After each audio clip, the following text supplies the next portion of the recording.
I'm Sarah Mitchell, 26 years old, and my life changed because of a simple gesture. Working as a receptionist at Marshall & Brooks Marketing, I was used to being invisible until that Tuesday morning. When a young woman approached my desk silently and began signing, I responded in ASL without hesitation. It felt natural, a small kindness, nothing more. But someone was watching from the shadows, someone whose opinion actually mattered. I had no idea that moment would transform everything. Before I dive into what happened next, let me know where you're watching from in the comments. Hit that subscribe button and join me on this journey of how one small act of human connection changed the course of my career forever. My journey with sign language began long before that pivotal morning at Marshall & Brooks. When I was 7 years old, my aunt and uncle moved back to our hometown with their daughter Emily, my cousin who was born deaf. Until then, deafness had been an abstract concept to me, something I'd seen on TV but never experienced firsthand.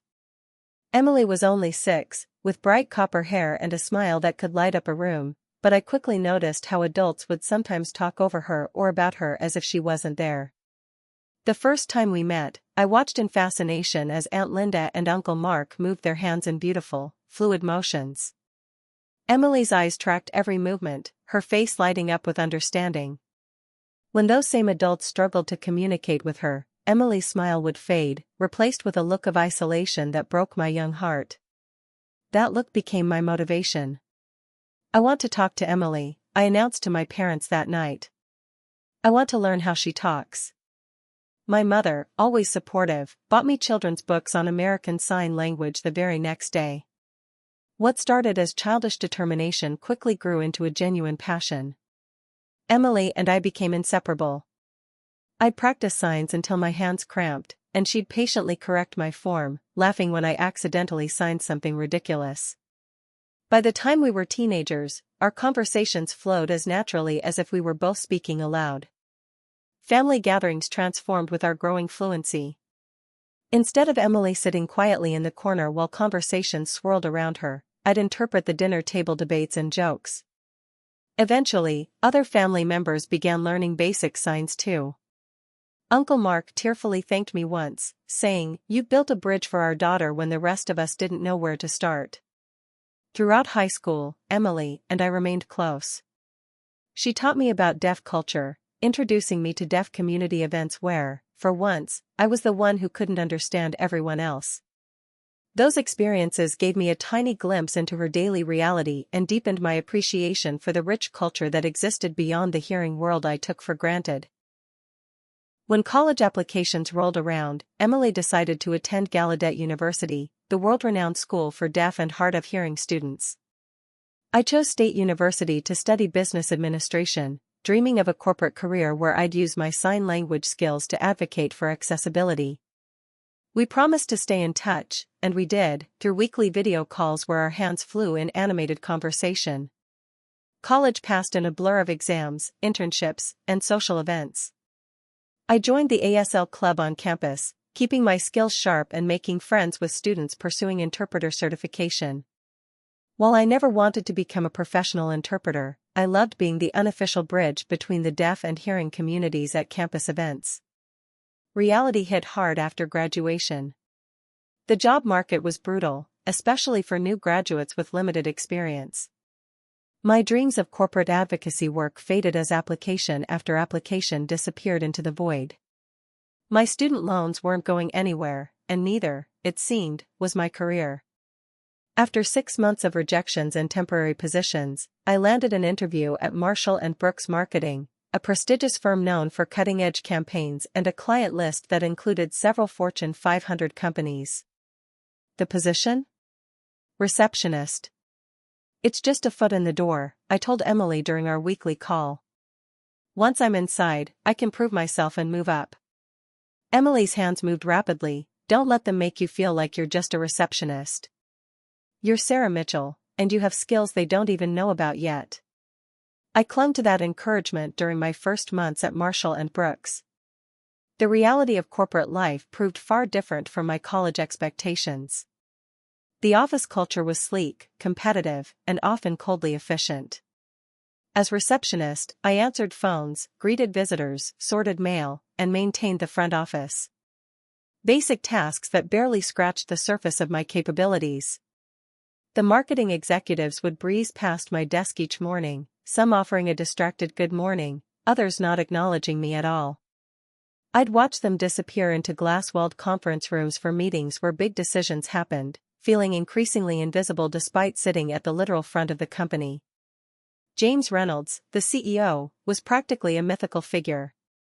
Having built the company from a small startup to a marketing powerhouse, he now spent most of his time traveling between offices or meeting with high-profile clients.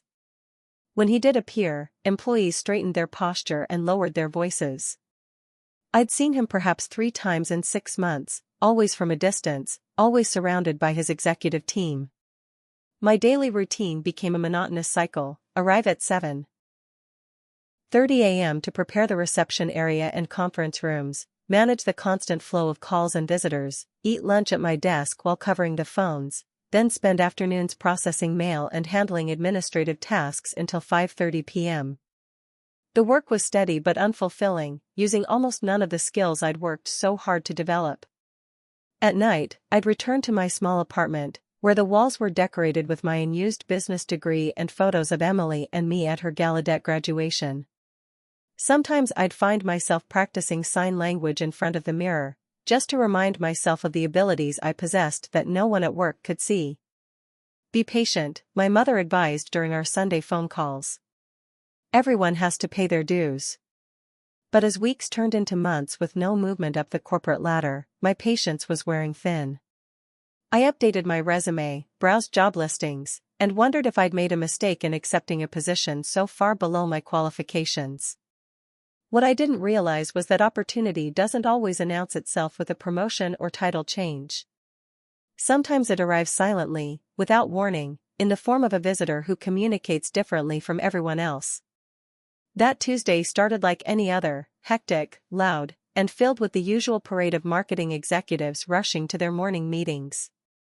I'd already fielded 15 calls, directed 7 lost delivery people, and resolved a scheduling conflict for the main conference room before 9:30 a.m. The quarterly review presentations were happening that day, which always put everyone on edge. The air practically vibrated with anxiety and caffeine.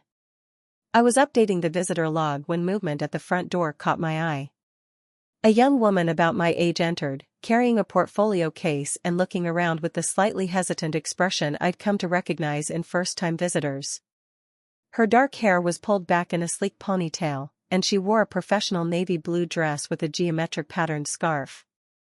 I smiled and prepared my standard greeting, but before I could speak, she approached my desk and began signing.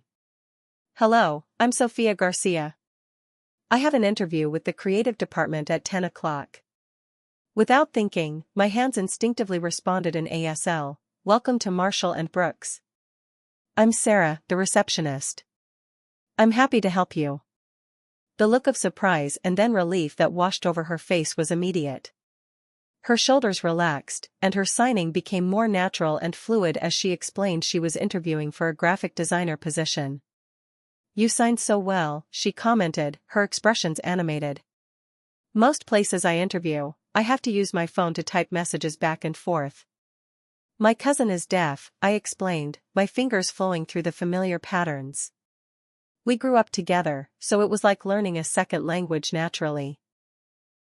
While we chatted, I checked the schedule and confirmed her appointment with Marcus Daniels, the creative director. I noticed her interview was scheduled for 45 minutes with no interpreter listed. That struck me as odd for a company as large as Marshall & Brooks. "Did they arrange an interpreter for your interview?" I asked. Sophia's expression fell slightly. "They said they would, but I just received an email last night saying they couldn't find one available." I felt a flare of indignation on her behalf. How was she supposed to showcase her talents if she couldn't even communicate effectively with her interviewers? "Would you like me to call and check if they've found someone?" I offered. Her grateful nod was all the encouragement I needed. I picked up the phone and dialed the HR department, keeping my voice professional while signing a summary to Sophia simultaneously. "Hi, Jen? This is Sarah from reception. Sofia Garcia is here for her interview with Marcus, but she's deaf and tells me there's no interpreter arranged. Is there a plan for communication during the interview? The uncomfortable pause told me everything I needed to know before Jen even responded. Oh, right. We tried to book someone, but there was a mix-up with the agency. We thought about rescheduling, but Marcus really wants to fill that position this week. I glanced at Sofia, who was watching my face intently, reading my expression. Making a split-second decision that could probably get me in trouble, I replied, I can interpret for the interview if that would help. The relief in Jen's voice was palpable. Could you really? That would be amazing, Sarah. I'll let Marcus know right away. After hanging up, I signed the situation to Sofia, who looked both grateful and concerned. Are you sure? Won't that take you away from your job? I smiled reassuringly. It's fine. Tuesday mornings are usually quiet once everyone's in their meetings. This wasn't entirely true, the phones would likely be ringing off the hook, but something about the unfairness of the situation had triggered a determination in me that overrode concerns about my regular duties. While we waited for her interview time, I offered Sofia coffee and gave her a brief history of the company. We discovered we'd both graduated college the same year, though she'd majored in graphic design at an art school across the state. Throughout our conversation, I noticed various employees walking by, glancing curiously at our signing exchange. A few seemed impressed, others confused, but most simply hurried past, absorbed in their own concerns. At exactly 10 o'clock, I escorted Sofia to the creative department on the third floor. Marcus Daniels looked momentarily surprised when I explained I would be interpreting, but recovered quickly. Well, that's convenient, he said, gesturing us both inside the glass-walled conference room where two other team members waited. What followed was one of the most mentally exhausting and rewarding 45 minutes of my professional life. I interpreted Marcus's questions and comments into ASL for Sofia, then voiced her signed responses for the team. It required intense concentration to maintain the natural flow of conversation while accurately conveying both the content and tone of each participant. Sofia's portfolio was impressive, clean, innovative designs with thoughtful rationales behind each creative decision.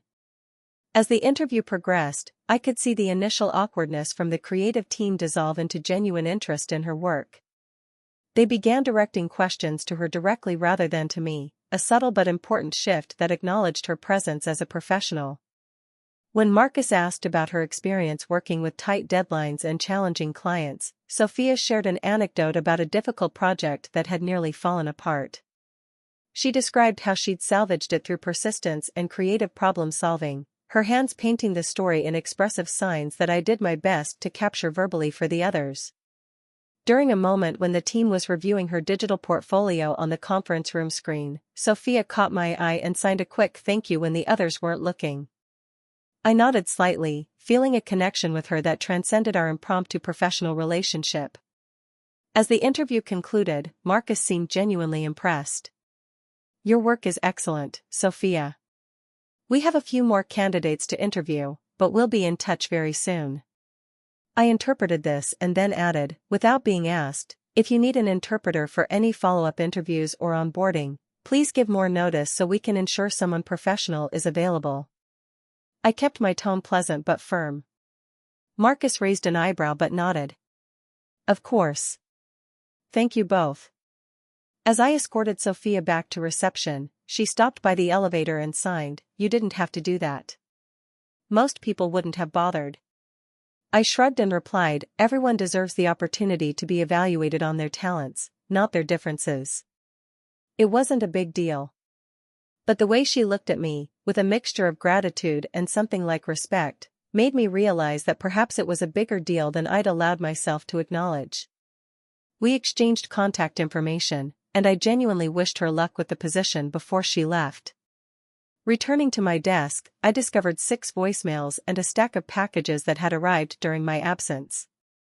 I dove back into my receptionist duties, thinking the morning's unexpected detour was over. I had no idea that my simple act of human decency had been witnessed by someone whose opinion would change everything. Unknown to me, James Reynolds had arrived early that morning for the quarterly review presentations. The CEO typically spent his time at the executive offices on the top floor or traveling between the company's various locations. His presence in the main building was rare enough that employees would text each other warnings when he was spotted. But that Tuesday, while I was signing with Sophia at the reception desk, James had been standing in the shadowed alcove near the elevator bank, waiting for his assistant to bring down some forgotten files. From this vantage point, he had a clear view of the entire interaction, from Sophia's arrival to my offer to interpret, and everything in between. James Reynolds wasn't just any CEO. Before founding Marshall & Brooks 15 years earlier, he'd worked extensively in international business, developing a reputation for unexpected approaches to problem solving. What very few people in the company knew was that his younger sister, Charlotte, had lost her hearing after a childhood illness. He'd witnessed firsthand the barriers she faced in a world designed for hearing people, and it had shaped his worldview in ways that rarely surfaced in his professional life. As I would later learn, James stood in that alcove for nearly 5 minutes, watching our signed conversation with an expression of surprise and growing interest. When his assistant arrived with the files, he took them without comment, his eyes still fixed on the reception desk where my hands were flying through signs explaining the company's recent award-winning campaigns to Sophia. During the quarterly review meeting that morning, while department heads presented their numbers and strategies, the CEO seemed distracted. Several times, executives had to repeat information as James's attention appeared elsewhere. Those who knew him well could tell something was on his mind, something unrelated to profit margins and market expansion. After the presentations concluded, James asked Patricia Morgan, the HR director, to remain behind. As the other executives filed out, curious glances were exchanged. A private meeting with the CEO was rarely a casual affair. "Patricia, how long has that young woman been working reception?" he asked once the door closed. Patricia looked momentarily confused. "Sarah? About 6 months, I believe. Is there a problem with her performance?" James shook his head, moving to the window that overlooked the city skyline. "Quite the opposite. I just watched her interpreting an interview for a deaf job candidate. Did you know she was fluent in sign language?" "I don't believe that was on her resume," Patricia replied, flipping through her tablet to access Sarah's file. "Though I didn't conduct her interview personally. It would have been noted under additional skills if she'd mentioned it." "Well, she's not just passable, she's fluent. The kind of fluency that only comes from years of practice and real-world use." He turned from the window, fixing Patricia with a thoughtful look. "When was the last time we reviewed our accessibility protocols?" Patricia shifted uncomfortably. "We comply with all ADA requirements, of course. But I don't believe we've done a comprehensive review since the website redesign 2 years ago." James nodded slowly. "And how many employees do we have with disabilities? How many clients?" "I'd have to check the exact numbers," Patricia began, clearly caught off guard by this unexpected line of questioning. "Do that," James interrupted. "And while you're at it, pull Sarah Mitchell's complete file. I want to know more about her background, her skills, her performance reviews, everything." Patricia nodded, making notes on her tablet. "May I ask what this is about, James?" The CEO was quiet for a moment, seeming to consider how much to share. Finally, he said, "Do you know why I started this company, Patricia?"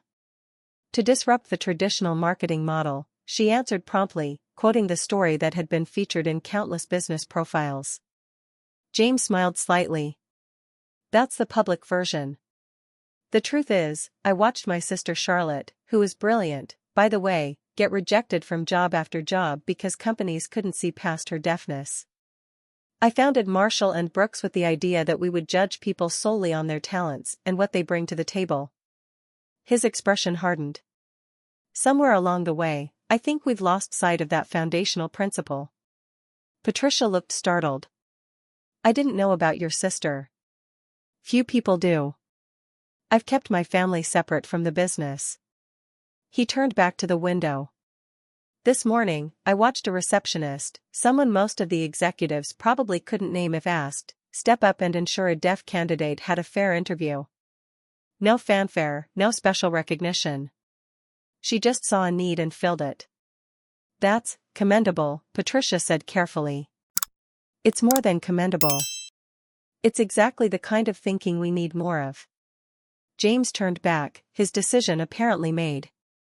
I want to meet with her. Not immediately, I need to think about this more. But soon. And Patricia? Keep this between us for now. As Patricia left the conference room, James remained by the window, deep in thought. The marketing world was changing rapidly.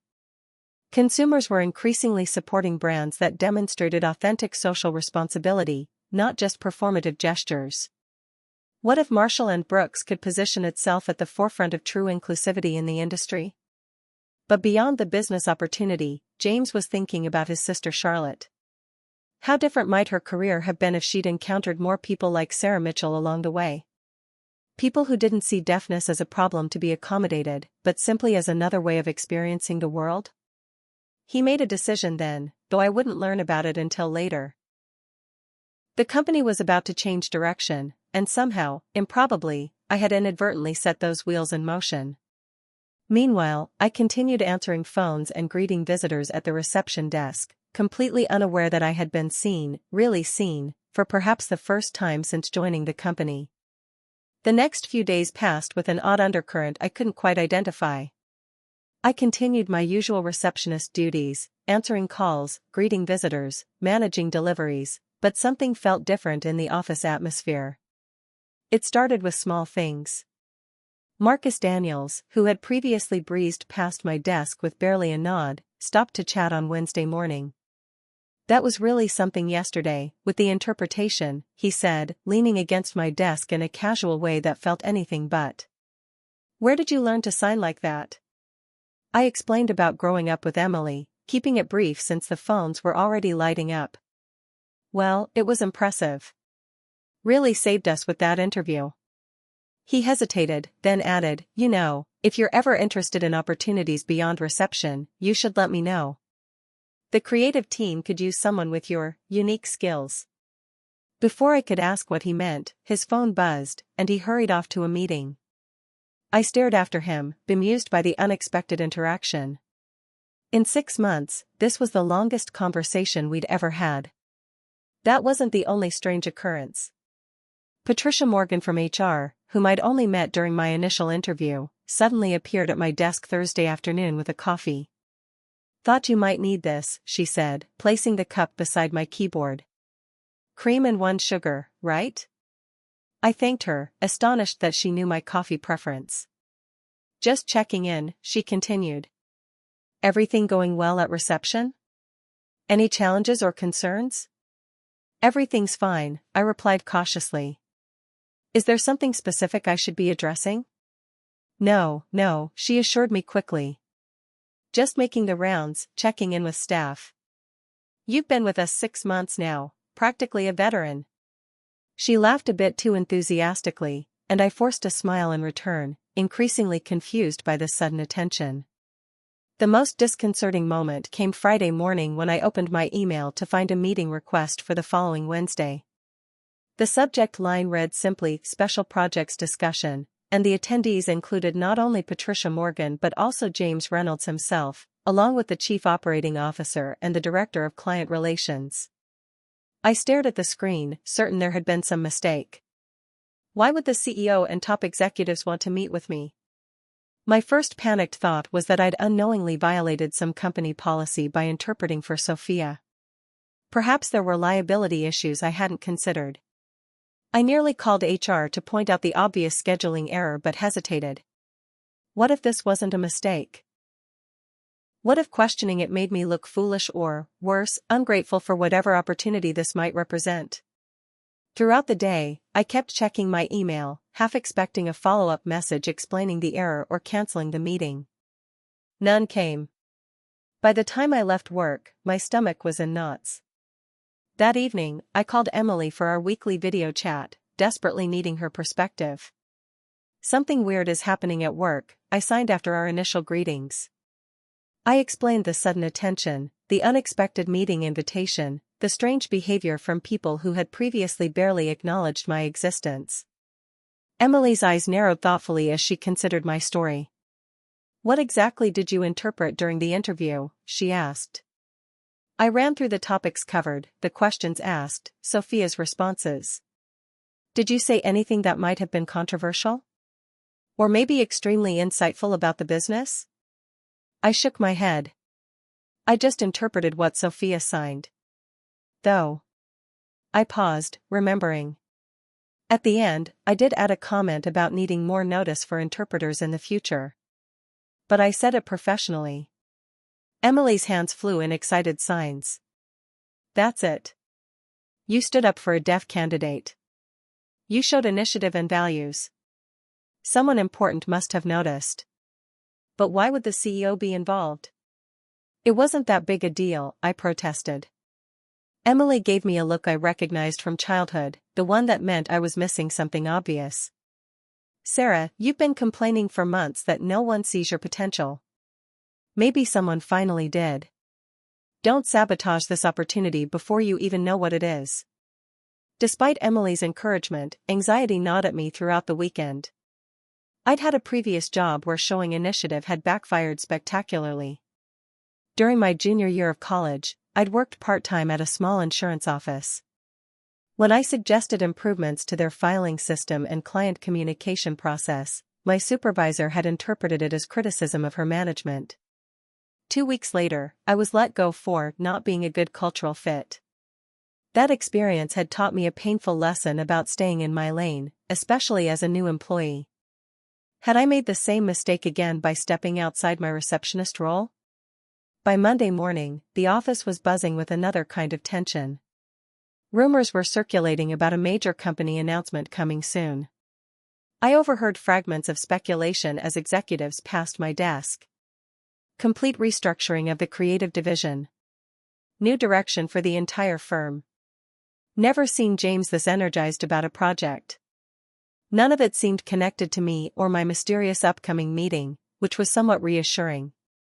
Whatever was happening with the executives was clearly bigger than one receptionist's job security. My coworker Tina, who handled administrative support for the executive floor, stopped by my desk during lunch. "Have you heard anything about what's happening upstairs?" she whispered, glancing around to ensure no one was listening. "The executive team has been in meetings nonstop since Thursday. Something big is coming." "I haven't heard anything specific," I replied truthfully. Tina leaned closer. "Well, I was delivering coffee to the main conference room yesterday, and I overheard Patricia telling someone that she's perfect for the role, we just need to make sure she's interested." "Any idea who they're talking about?" I shook my head, my anxiety ratcheting up another notch. Perfect for what role? And why did it feel like these separate mysteries, my unexpected meeting and the company's apparent new direction, might be connected? Tuesday passed in a blur of nervous anticipation. I updated my resume during my lunch break, just in case the worst happened. I rehearsed possible responses to various scenarios, being reprimanded, being reassigned, even being praised. The uncertainty was almost worse than knowing I was in trouble. That evening, I stood in front of my closet, agonizing over what to wear to a meeting I didn't understand with executives I barely knew. I finally settled on my most professional outfit, a charcoal gray pantsuit with a burgundy blouse that Emily had once told me brought out the determination in my eyes. If I was going down, at least I'd look confident doing it. As I set my alarm and tried to fall asleep, one thought kept circling: whatever happened tomorrow would change the trajectory of my time at Marshall and Brooks. Whether that change would be positive or negative remained to be seen. Wednesday morning arrived with a knot of anxiety so tight in my stomach that I couldn't manage breakfast. I arrived at the office 30 minutes earlier than usual, wanting to ensure everything at reception was perfectly organized before my 10 a.m. meeting. At 9:55, I logged out of my computer, adjusted my blazer, and took a deep, steadying breath. Whatever was about to happen, I reminded myself, I had other options. My skills wouldn't disappear if this job did. The executive conference room was on the top floor, a space I'd only glimpsed through closing doors when delivering urgent messages. The elevator ride seemed both too short and interminably long. When the doors opened, Patricia Morgan was waiting in the hallway. "Sarah, right on time," she said, with an encouraging smile that did nothing to calm my nerves. "Everyone's waiting inside." Everyone. The word echoed in my mind as I followed her down the hallway. How many people had gathered to discuss whatever I had done? Patricia opened the conference room door, and I stepped into a space that felt more like a corporate throne room. Floor-to-ceiling windows offered a panoramic view of the city. The massive mahogany table gleamed under recessed lighting. And seated around it were not just the 3 people from the meeting invitation but what appeared to be the entire executive leadership team, 8 people in total, including James Reynolds at the head of the table. "Sarah, thank you for joining us," James said, standing as I entered. "Please, take a seat." He gestured to an empty chair directly to his right. My legs felt wooden as I moved to the indicated seat. I clasped my hands in my lap to hide their trembling and straightened my posture, trying to project a confidence I absolutely did not feel. "I imagine you're wondering why we've asked you here today," James continued once I was seated. "Yes, sir," I managed to reply, proud that my voice remained steady. James looked around the table, then back at me. His next words were the last thing I expected to hear. "I saw you last week, Sarah. I was in the lobby when that young deaf woman came in for her interview. I watched how you greeted her in sign language, how you offered to interpret without hesitation, how you ensured she had the same opportunity as any other candidate." My mind raced to process this information. The CEO had been watching that interaction? How had I not noticed him? "What you may not know," James continued, "is that my younger sister, Charlotte, is deaf.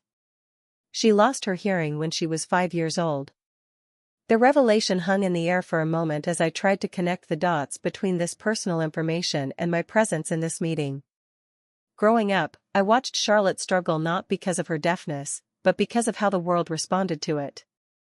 I watched people talk over her, about her, around her, but rarely to her. I watched employers dismiss her talents because they couldn't see past what they perceived as a limitation.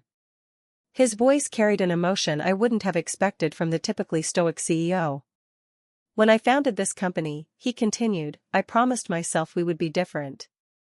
We would see people for their unique abilities, not their limitations. But somewhere along the way, as we've grown and focused on bottom lines and market share, I fear we've lost sight of that founding principle." He paused, looking directly at me. "Until last week, when I watched you embody exactly what this company should stand for."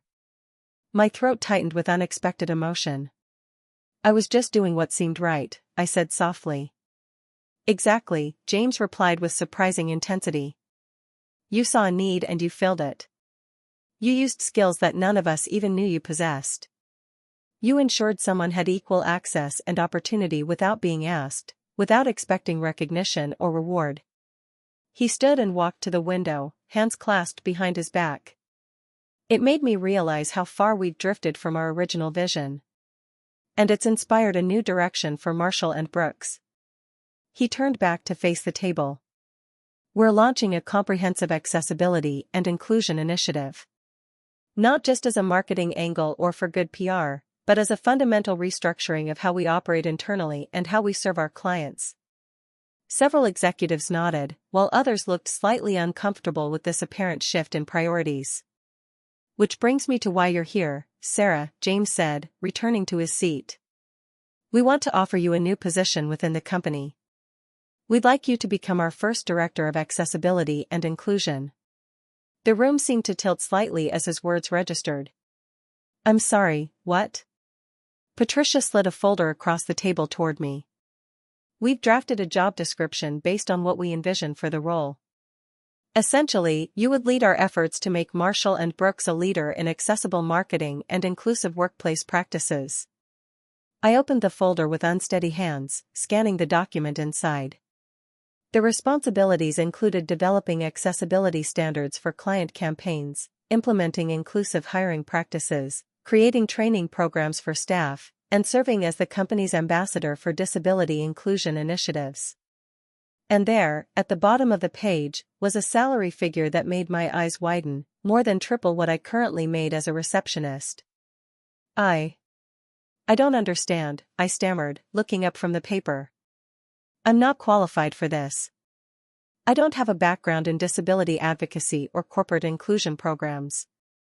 You have lived experience and genuine passion, James replied simply. You have first-hand knowledge of deaf culture through your cousin. You have demonstrated initiative and empathy. Those qualities are far more valuable to us than a theoretical understanding of inclusion practices.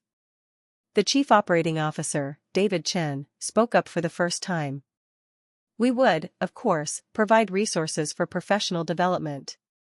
Conferences, courses, whatever you need to build your expertise.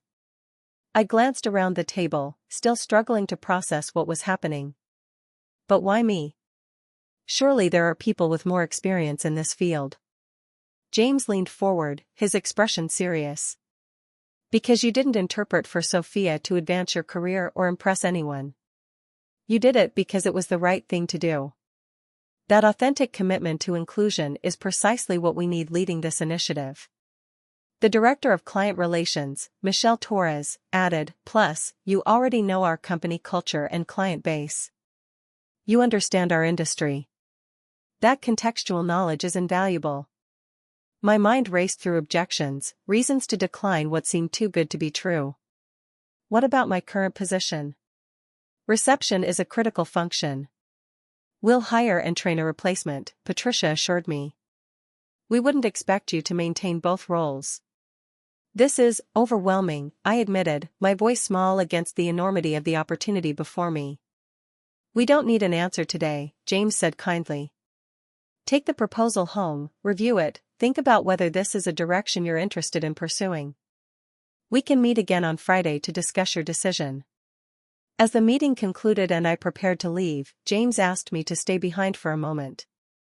When the others had filed out, he spoke with unexpected candor. I want you to know that this isn't charity or a publicity stunt. What you did, stepping up for that candidate without hesitation, made me realize how far we've drifted from our founding values. This initiative isn't just good ethics, it's good business. The modern consumer expects authentic commitment to inclusion, not just lip service. He paused, seeming to consider his next words carefully. My sister Charlotte struggled her entire career to be seen for her abilities rather than her deafness. I founded this company partly because of her experiences, yet somehow lost sight of that mission along the way. His gaze was direct and surprisingly vulnerable. Your simple act of kindness reminded me why I started Marshall and Brooks in the first place. For that alone, I owe you my gratitude. As I rode the elevator back to reception, the folder clutched against my chest, tears pricked at the corners of my eyes. Not from the shock or the potential salary increase, but from something more profound, the realization that being seen, truly seen, for who I was and what I valued changed everything. My first day as Director of Accessibility and Inclusion felt surreal. Instead of greeting visitors at reception, I found myself in a corner office with windows overlooking the city. My name, Sarah Mitchell, gleamed on a plaque beside the door. The empty desk and bare walls seemed to echo with possibility and expectation. I'd spent the weekend after accepting the position alternating between euphoria and panic. Emily had screamed with joy during our video call when I signed the news to her, her hands flying so fast with excitement that I had to ask her to slow down 3 times. I told you someone would see your potential eventually, she signed triumphantly.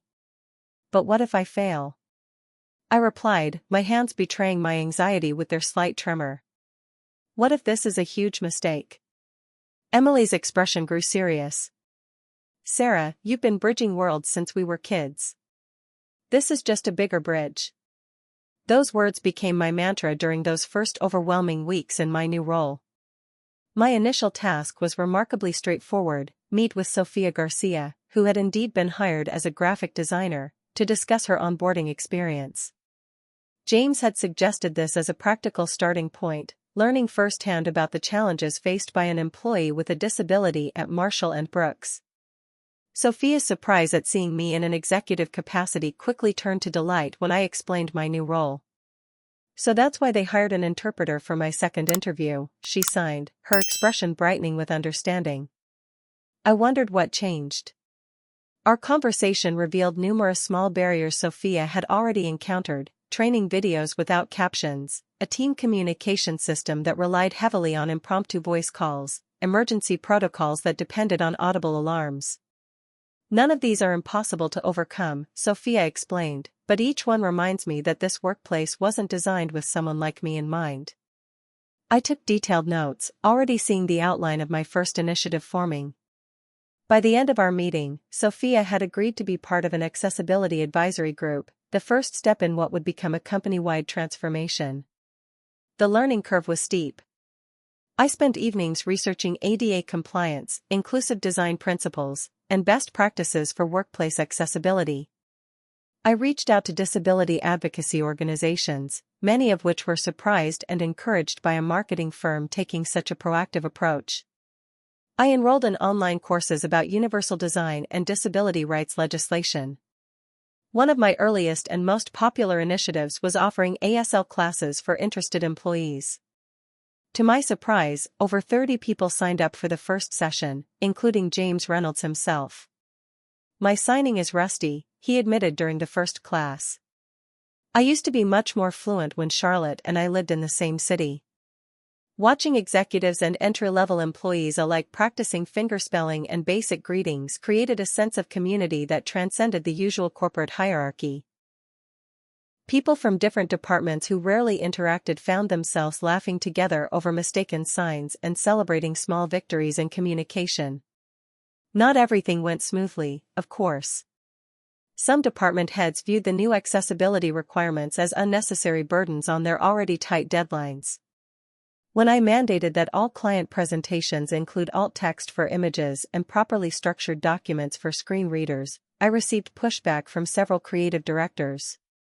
"This adds hours to our preparation time," complained Marcus during a particularly tense meeting. "Hours we don't have with our current client load." "It adds minutes, not hours, once you're familiar with the process," I countered, keeping my voice calm but firm.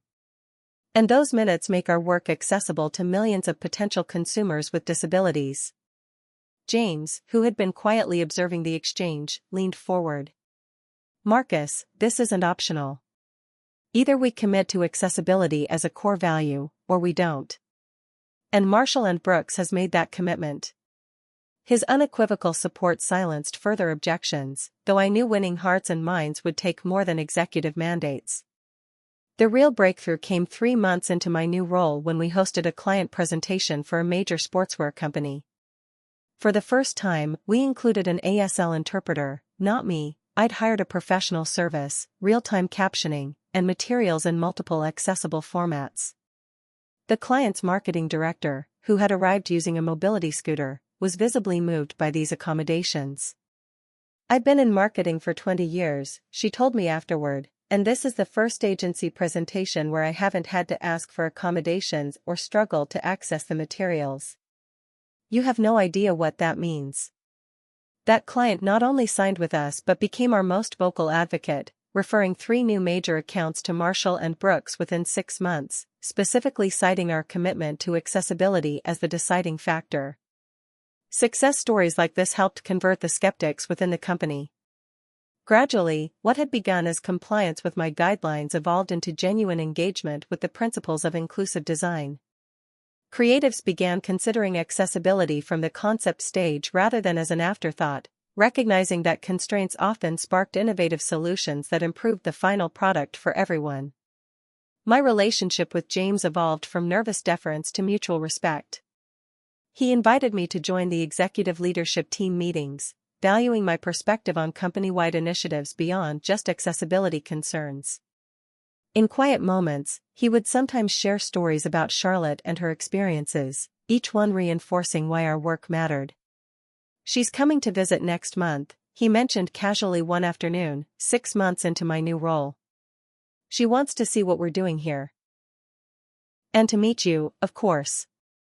The imposter syndrome that had plagued my early days in the position had largely faded, but meeting the woman who had partly inspired the company's founding brought it rushing back. What if she thinks I'm not doing enough? I asked Emily during one of our weekly calls, my signs sharp with anxiety. Emily's response was characteristically direct, "Then she'll tell you, and you'll learn from her experience." Isn't that the point of all this? To listen to the people most affected? She was right, as usual. When Charlotte Reynolds finally visited, she proved to be both warm and formidably intelligent, with a directness that clearly ran in the family. She toured the office, observed our processes, and participated in a roundtable discussion with our now-established accessibility advisory group, which had grown to include employees and clients with various disabilities. "You've made a good start here," she signed to me afterward, her expression thoughtful. "There's more to do, of course." "Always," I agreed.